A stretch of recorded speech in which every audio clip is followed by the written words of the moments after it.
Phase 1 of Taiwan's new COVID rules are about to come into force, but is it too little, too late? I'm here at Taipei's Songshan Airport to see how travelers feel about Taiwan moving forward with its plan to open up its borders. How scammers are coming out with better and better ways to trick you out of your money and what you can do to stop it. The U.S. Transportation Secretary calls for Taiwan to be included in the UN Civil Aviation Body. Plus, a centuries-old tradition being carried out by some of Taiwan's youngest citizens. We meet the schoolchildren honoring the art of education.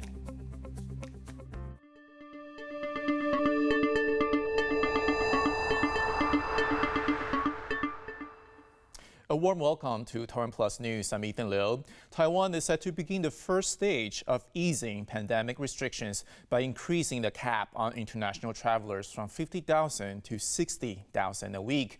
Our reporter Abe Funeral is at the capital's airport to see what people think of Taiwan's phased opening up. This has been the scene at Taipei's Songshan Airport for nearly 2.5 years.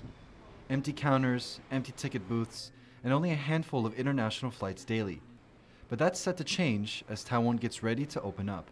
机场是国门，如果都能够顺利，疫情也都如预判，并且都能掌控的话，将在明天行政院会听指挥官报告后，各部会大家形成共识，就有可能明天由指挥中心来宣布，一如当初的预告。在10月13号开放国门。 The government is set to review procedures for opening up by the middle of next month. But here in the International Departure Lounge, feelings are mixed. 我觉得目前不太适合，因为现在目前台湾的疫情都还在起起伏伏，而且尤其是疫情现在还在往下降的状况，所以如果开放的话，那从外面再带进来其他的变种，那这样会危害到我们小朋友，所以我觉得现在目前是不太适合。Taiwan continues to report tens of thousands of COVID cases daily, and there are still social distancing measures in place. Taiwan is one of the last places in the world with pandemic-related border restrictions. Only residents and those with special visas can enter the country, but they also have to undergo quarantine. But that requirement could be dropped when the country opens its borders next month. Health officials say that easing of restrictions is a shift towards a policy of living with the virus. 防疫走到这个阶段，我一再讲，我们要跟病毒共存，那就要融入生活之中，那管制就会去比较松，不会像以前这么紧，跟清零时代不一样。Taiwan still has a limit on the number of visitors, but that too will be eased. The weekly arrivals cap will be lifted from 50,000 to 60,000 on September 29th, with future plans to expand it further. 我觉得时间点应该差不多，因为好像感觉国外好像也差不多。因为之前去澳洲的话，澳洲好像那边也已经开放下船，因为我之前是跑船的，就觉得可以啊。台湾已经算应该晚一点点了，对，先看国外的状况这样子。The only other country with strict border restrictions is China, but the rest of the world has accepted living with COVID as a way of life, and many here are hoping that that too will be the case for Taiwan. Andy Xue and Abe Funeral for TaiwanPlus. In an uncommon move, Taiwan's delegation at former Japanese Prime Minister Shinzo Abe's funeral was announced as being from Taiwan. Most international events avoid using the island's name due to objections from China, although there are no rules governing a state funeral. Abe was well liked in Taiwan, where he was known for his efforts to further Taiwan's recognition on the world stage. 代表国家的行列之间来进行整个献花的仪式，这一点让我们也感到安倍先生虽然已经离我们远去，但日本各界对台湾的感情依旧是非常深的。 Taiwan's Premier Su Zhenchang has denied accusations that he and other high-level government officials pressured the country's broadcasting authority to grant a TV license to local media outlet Mirror News. Broadcasting licenses are often political in Taiwan, with media leaning toward different political parties competing for channels. There was controversy in 2020 when authorities decided not to renew the license for Zhongtian News, which is known for China-friendly editorial stance. In the legislature on Tuesday, New Power Party lawmaker Chen Jiahua presented Premier Su with a recording of Mirror News then chair Pei Wei addressing a shareholders meeting. In the recording, Pei suggested Premier Su had called the National Communications Commissioner and encouraged him to expedite the license. 你有没有早晨要想关心纪念室的申请呢？那你引述的这个内容，结果也不是这样啊。蔡英文总统或者是总统府的人有没有交代你要去施压 NCC？ 嘿，总统跟我啊都是1对1，总统跟我讲话也不会这种口气，总统也从来没有交代我这种事情。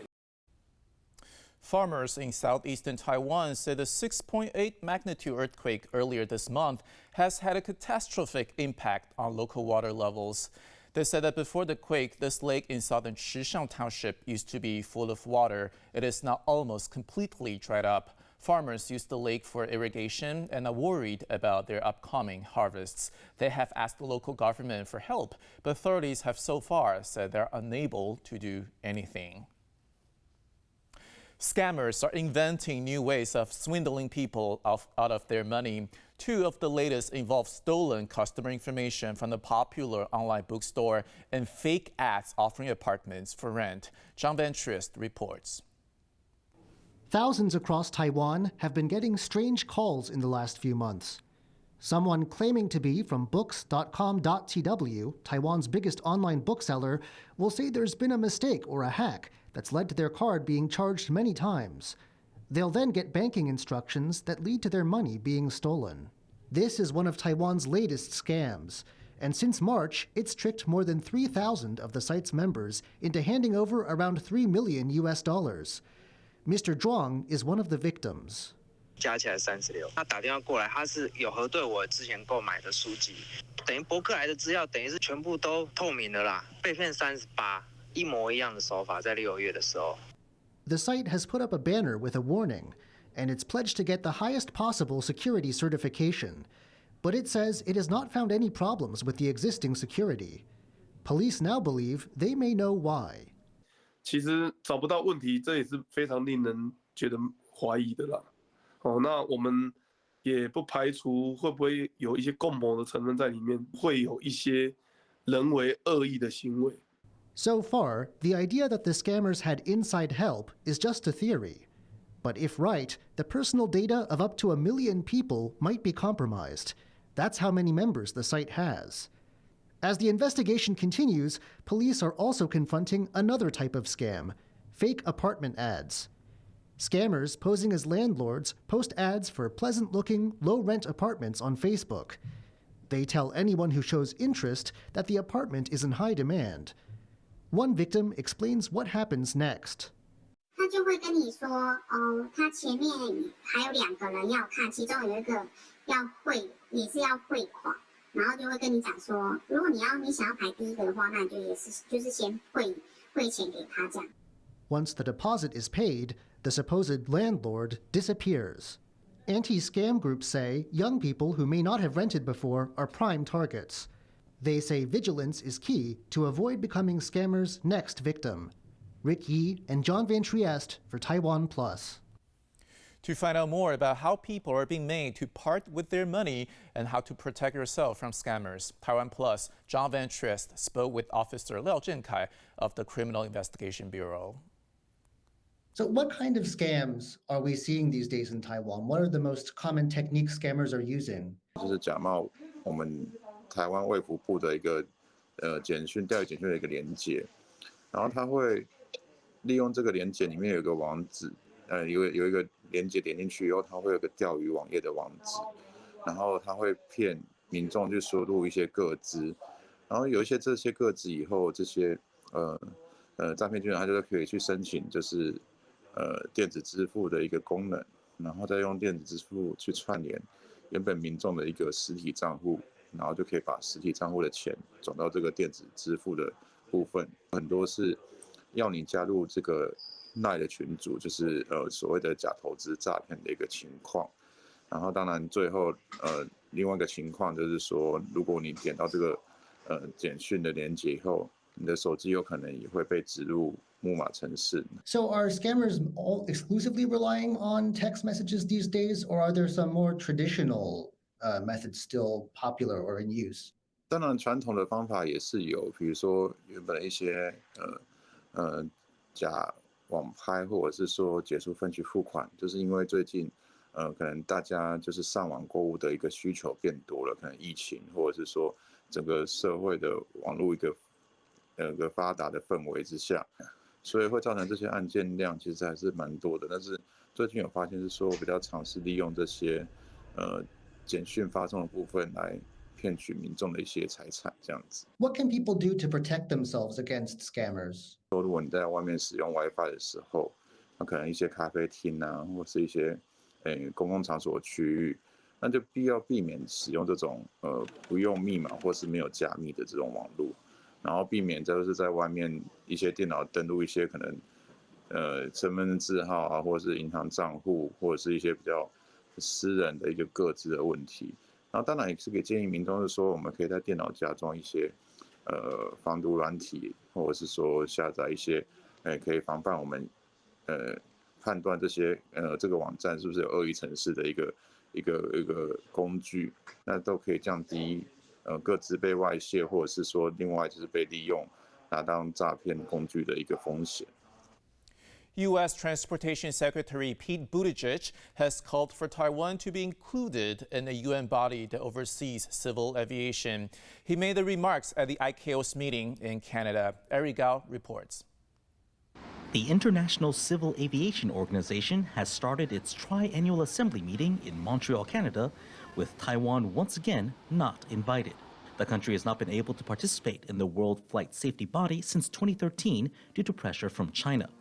But Taipei continues to send delegations to meet with allies and friendly nations on the sidelines of the event to push for the country's inclusion.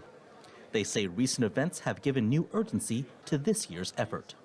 This August, when China conducted military drills around Taiwan on short notice, we had to make emergency response and guide all aircraft in the Taipei FIR to avert danger. More than 72 million passengers passed through the Taipei Flight Information Region in 2019 before the COVID pandemic. With so much air traffic, Taiwan aviation officials say they have worked hard to promote flight safety. 目前松山机场它就是建制，就跟中科院合作，它建制一个非常完善的一个防治系统。各国对这样的一个防治技术不见得比我们要先进，这就是说我们希望能够叫 ICAO， 就是说其实我们能够对他们有一些贡献。Ahead of the assembly's opening, several of Taiwan's diplomatic allies voiced support for its inclusion, including Paraguay and St. Lucia. At the meeting itself, U.S. Secretary of Transportation Pete Buttigieg said, quote, "We believe that all of international civil aviation's important stakeholders, particularly those who administer critical airspace like Taiwan, should have the opportunity to participate meaningfully in ICAO's work." This is the third consecutive time that Taiwan has sent a delegation to the ICAO sidelines. Very important, include Taiwan. While inclusion isn't possible this year, the country is hoping to show the world how important it is to the aviation community and to ensuring safe air travel for all. Alex Chen and Eric Gao for TaiwanPlus. Living on the construction site with no water and electricity. That's the reality for thousands of people in China who have spent their life savings on what was supposed to be their dream home. Instead, they've had to move into unfinished buildings called rotting developments. As Ran Ho-Kyo Patrick reports, the issue is threatening the country's entire economy. Ms. Xu lives in a brand new high-rise apartment building in the capital of southwest China's Guangxi region. But every day, she climbs up and down the stairs, carrying heavy water bottles filled from a hose outside. 这个瓶子呢，都是我们有时候买水喝，剩下来的瓶子呢，就拿来打水用。这个地方是我们在这入住，实在没办法，现建一个水管。In the brochure of the apartment she bought 3 years ago, there were promises of heated floors and a swimming pool. But this is the reality now. 我们们这里业主就在这个地方洗衣服、洗头，因为没有热水、没有水、没电呢，就在这个地方这水管水晒热了，我们就这么的洗头了。 Like 90% of homes sold in China last year, Shu's was bought while it was still under construction. This is how Chinese developers have bankrolled the country's construction boom. With few alternatives to safely park their savings, people take out mortgages to invest in unfinished real estate. Companies take the money to buy up the next parcel of land and keep building. 就是说这个问题啊，首先它会影响到一些房屋的交易啊，影响到大家对政府的一些公信力啊，对吧？也可能会使得开发商的债务问题越来越大。The setup worked for years, but came to a screeching halt with a crackdown on reckless lending. With their coffers dried, developers have left close to 2.5 million families with unfinished or rotten homes that they can't move into. But some, like Xu, with no other savings and no job, have no alternative. 那一辈子就买这个套房，都是种地的老百姓，来桂林了，买什么套房买来的。 These rotting buildings aren't just trouble for homeowners. Analysts say they're undermining the entire real estate business. 假如说我这家开发商不能做出一个表现，说我能复工，说明这家开发商资金状况还是很差的。那你这么差的话，我作为一个这个购房者，我会想，比如说某某开发商在某个地方有个烂尾楼都没解决，那我现在在别处的卖的房子，我也不可能买的，因为你这个房子也有可能出问题。China's looming economic crisis is centered on one industry. It is one that accounts for up to 30% of the country's gross domestic product and holds close to 3/4 of household wealth. If the property sector goes down, it could take the entire economy with it. 那这个又会进一步加剧这个房企的一些债务问题。所以说这个问题呢，它其实从这个经济层面啊、企业层面啊、社会这个层面、预期层面啊，都会产生一些不太好的这个内容。Since 2021, thousands of homeowners have been caught up in the same situation as Xu, living in unfinished homes or having nowhere to live at all. The government has pledged to support project completion, but has been aggressively quashing demonstrations by homebuyers left in the lurch. As confidence in China's developers collapses, and with owners' rights taking a backseat to social stability, there's little hope that Xu and her neighbors will be able to live in their dream homes with the lifestyles they were promised anytime soon. Ryan Kilpatrick for TaiwanPlus. For more on the crisis in China's real estate sector, Ryan Kilpatrick also spoke with Peter Lewis, presenter of Radio Television Hong Kong's Money Talk. What are the possible, economic implications if this crisis is not resolved? How much damage could it do to the Chinese economy as a whole? It's already doing quite a lot of damage to the Chinese economy because this crisis has been going on for the past 2 years now. It's dragged down investment in the property sector. It's dragged down consumer spending. So as a result, they're pulling in the horns. They're not spending as much as they used to. They're saving more. Banks also have a lot of their assets. About 26% of banking assets are in the property sector. They're seeing non-performing loans go up, which they're having to provision against. So as a result, they're lending less as well. So it's already been having a big impact on the property sector. And what measures are the government taking now to make sure that these unfinished projects are actually completed and that homeowners aren't cheated? That's their number one priority. It's to protect homeowners, and particularly under this unusual Chinese system of where you buy a property before it's completed and you start paying the mortgage on that property before you've even moved in. So the number one priority for the government right now is to make sure that those homeowners get a completed property. And the number one way of doing that is to get local governments and state-backed entities to loan money to the developers, stand by those loans and guarantee them, so that the property developers can actually finish those projects and get them on to homeowners. The government is very reluctant to bail out property developers. A lot of them, even some big ones now, are suffering extreme distress, financial distress. They can't raise money in the financial markets anymore, but the government really doesn't want to bail them out. What it would rather do is try and make sure it finishes those uncompleted projects. In the past, in 2008, of course, we've seen what started as a crisis in the property sector turn into a financial meltdown that affects the whole world. Yeah. Is there any threat that what's happening in China right now could have a big impact on Taiwan, for example? At the moment, it's unlikely to develop into a financial crisis, but that doesn't mean that things couldn't get worse, and it could. Right now, the odds are in favor of it not, partly because banks are very well capitalized in China. For sure, they're having to put up the provision more for these non-performing loans that they've made to property developers, but they are still very well capitalized. A lot of them are state-owned banks anyway, so in effect, the governments will support them. So it's unlikely to spread at this stage into a financial crisis. Zhang Shen, the former honorary vice chairman of Taiwan semiconductor giant UMC, says electric vehicles could form a central part of the country's future economic development. Shen made the comments at the launch of his own book on the subject, adding that Taiwan's central position in the semiconductor market will give it an edge in leading the electric vehicles market. Shen predicts that the global value of electric vehicles will be higher than chips, computers, and mobile phones combined by 2040.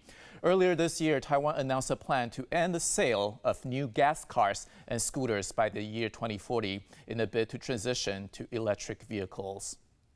产业规模就是比半导体要大很多倍，所以单两轮车的话呢，它就是晶圆代工的20倍，不是慢慢涨上去，是等着你去带的，那时间又那么接近，所以这个就是绝佳的机会。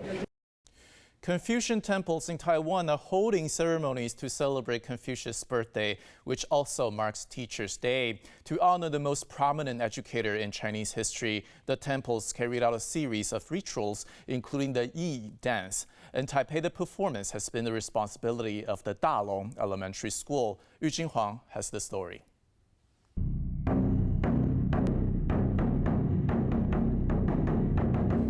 This drum roll at Taipei Confucius Temple announces the start of the commemoration for the late philosopher. The renowned educator's birthday is also when Taiwan celebrates Teachers' Day. These elementary students got up before dawn to prepare to perform the traditional Yi dance at a ceremony which kicked off at 6 a.m. And they're not the only ones who sacrifice some sleep for this special day. Each year, the centuries-old tradition draws about 200 to 300 people. We are friends, we're colleagues also. We're both teachers, and so that's also why this celebration was important to us for coming today.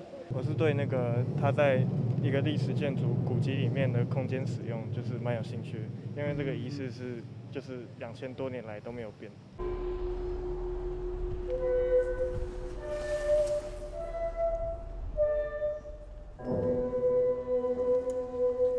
There are a total of 96 moves in the hour-long ceremony, and these young performers started preparing months before the event, practicing multiple times a week.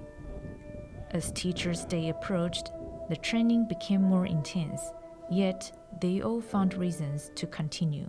就是可以拿着正式底乐穿着正式服装，这样子很好，很有趣，也很神圣啊。因为我觉得那个羽毛很好看。 拿着感觉就是很有士气这样子。因为这是我们学校特有的一个就是文化传承，我想要把它传承下去。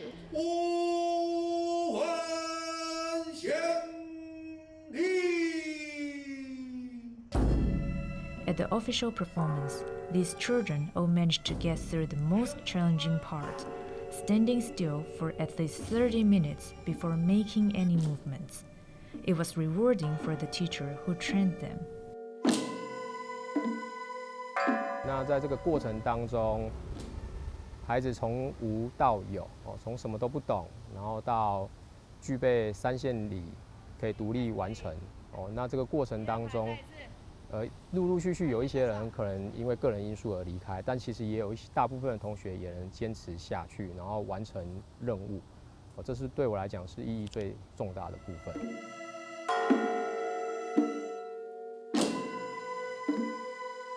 To these children, the purpose of the Yi dance is to honor one of the earliest educators, but preparing for it also taught them focus and discipline. As Confucius said, It does not matter how slowly you go as long as you do not stop. And Teachers' Day and its ceremonies are a fitting reminder of the importance of education. Patrick Chen and Eugene Huang for TaiwanPlus.